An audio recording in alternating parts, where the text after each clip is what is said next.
মন্ত্ৰী চন্দ্ৰমোহন পাটোৱাৰী সমষ্টিত নলা নিৰ্মাণত ব্যাপক দুৰ্নীতিৰ অভিযোগ। মন্ত্ৰী চন্দ্ৰমোহন পাটোৱাৰী সমষ্টিত চৰকাৰী আঁচনিৰ ধন নলা নিৰ্মাণকাৰী ঠিকাদাৰ চন্দুকত। এক প্ৰকাৰ ৰাইজৰ চকুত ধূলি মাৰি অতি কৌশলেৰে কোনে সৰকাই আছে চৰকাৰী আঁচনিৰ ধন। ইয়াকে লৈ প্ৰতিক্ৰিয়া হৈছে বন মন্ত্ৰী চন্দ্ৰমোহন পাটোৱাৰী সমষ্টিৰ সচেতন লোকৰ মাজত।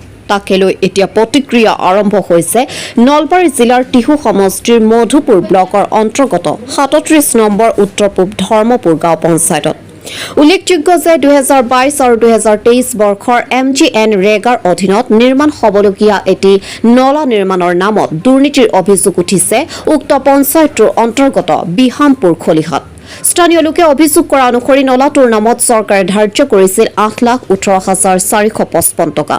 আনহাতে স্থানীয় লোকে অভিযোগ কৰা অনুসৰি যি ঠাইত নলা স্থাপন কৰিছে উক্ত সেই স্থানত নলাৰ কোনো প্ৰয়োজন নাই বুলি কয়।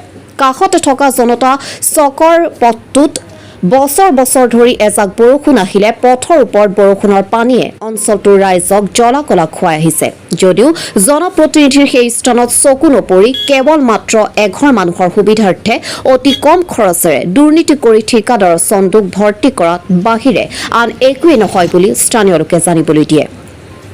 ইয়াৰ উপৰি নলা নিৰ্মাণৰ কাম চৰকাৰী আঁচনি মতে কৰিব লাগে শ্বাহজাহান আলীৰ ঘৰৰ সন্মুখৰ পৰা খেতি পথাৰলৈ, কিন্তু ইয়াকে নকৰি শ্বাহজাহান আলীৰ ঘৰৰ সীমাতে নিৰ্মাণৰ কাম সামৰি এক প্ৰকাৰ অতি কৌশলেৰে আঁচনিৰ ধন সৰকাব খোজা এইগৰাকী ঠিকাদাৰ কোন পৰৱৰ্তী প্ৰতিবেদনত প্ৰকাশ কৰিম।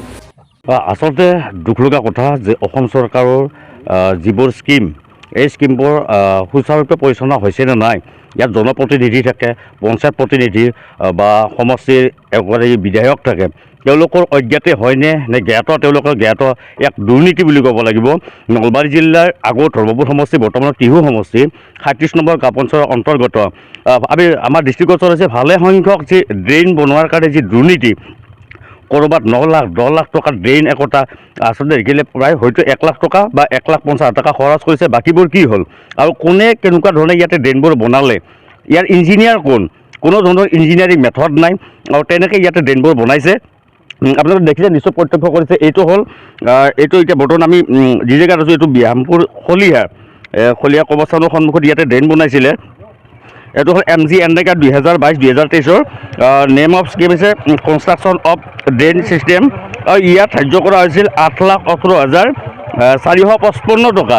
আৰু আপোনালোকে নিশ্চয় প্ৰত্যক্ষ কৰিছে ৰাস্তাৰ পৰা প্ৰায় ১ ফুট ওপৰত ড্ৰেইনটো বনাইছে, হয়তো মোৰ দেন 50 প্ৰায় ৬০-৭০ ফুট বনাইছে আৰু বাকী টকাবোৰ কি হ'ল। আৰু এনেকুৱা ধৰণে হয়তো ইয়াৰ যিসকল ঠিকাদাৰ, নামদাৰী ঠিকাদাৰ নে জনপ্ৰতিনিধি ইয়াতে সাংঘাতিক কৌশল কৰি এনেকুৱা ধৰণৰ ড্ৰেইনবোৰ বনাই আচলতে টকা আত্মসাৎ কৰাৰ কাৰণে এক কৌশল। তেওঁলোক আচলতে ঠিকাদাৰ নহয়। আৰু আমি ফোনযোগে বাৰ্তালাপ হৈছিলোঁ ইয়াৰ যিগৰাকী ইঞ্জিনিয়াৰ অভিযন্তা, আৰু অভিযন্তা গমেই নাপায়, পঞ্চায়ত প্ৰতিনিধি গমেই নাপায় আৰু কোনে কেনেকুৱা ধৰণে ইয়াতে বনালে এইবোৰ। আৰু চন্দ্ৰমোহন পাটোৱাৰী আচলতে আমি ডিষ্ট্ৰিক্টৰ চৰকাৰ চন্দ্ৰমোহন পাটোৱাৰী বৰ্তমানৰ বিধায়ক তথা জ্যেষ্ঠ মন্ত্ৰী চন্দ্ৰমোহন পাটোৱাৰী এগৰাকী জ্যেষ্ঠ মন্ত্ৰী, তেওঁৰ সমষ্টি যেতিয়া এনেকুৱা ধৰণৰ দুৰ্নীতি বুলি ক'ব লাগিব, এক প্ৰকাৰ কৰালগ্ৰাহে আৱৰি ধৰিছে এই সমষ্টিটোৰ দুৰ্নীতি। মূলাৰকুছিত তেনেকুৱা ধৰণে এটা ড্ৰেইন বনাইছে, তাত কোনো ধৰণৰ তাত আচলতে ফলকো নাই, কেনেকুৱা ধৰণে বনাইছে।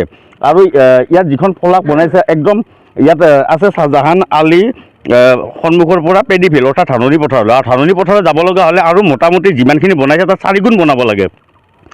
আৰু এটা নিয়ম আছে কি, যদি ড্ৰেইন এটা বনোৱা হয়, এই ড্ৰেইনটো চৰকাৰী স্কিম, এই য'ত বনাইছে এই বনোৱা মাটিডোখৰৰ কিবা চৰকাৰৰ ঘৰত কিবা জনাইছেনে নাই যে আমাৰ ইয়াতে এটা ড্ৰেইন বনোৱা হ'ব, না অজ্ঞাতে কোনো গভৰ্ণমেণ্টে কোনো ধৰণৰ অজ্ঞাতে ইয়াতে বনাইছে।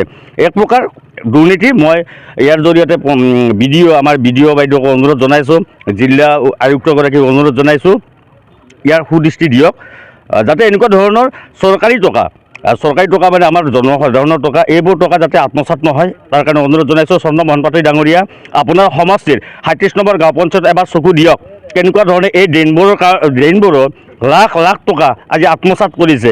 এইবোৰ ৰাইজৰ টকা নহয় জানো, কাৰোবাৰ চন্দুকত ভৰ্তি হৈছে এইবোৰ টকা। মই অনুৰোধ জনাইছোঁ, ইয়াৰ কাৰো আমাৰ শত্ৰুতা নাই, এটা অনুৰোধ জনাইছোঁ যাতে ৰাইজৰ সুবিধাৰ্থে। আৰু যিটো ড্ৰেইন বনাইছে ৰাস্তাৰ পৰা প্ৰায় আপোনালোকে নিশ্চয় লক্ষ্য কৰিব, ৰাস্তাৰ পৰা 7 ফুট নিলগত, ৰাস্তাৰ পানীও যাব লগা কোনো ধৰণৰ ব্যৱস্থা নাই ইয়াতে। কেৱল মাত্ৰ এঘৰ মানুহৰ এটা ঘৰৰ পানী যোৱাৰ কাৰণে ইয়াক সুচল কৰিছে, বাকী বাকী কথা চিন্তা কৰা নাই। ফলকত থকা আঁচনি হোৱা নাই নেকি? একদম মানে আপুনি নিশ্চয় লক্ষ্য কৰিছে একেবাৰে হোৱা নাই খুব বেছি 1.5 লাখ টকা 1 লাখ টকামান খৰচ হৈছে বাকী 8 লাখ টকা ক'ত গ'ল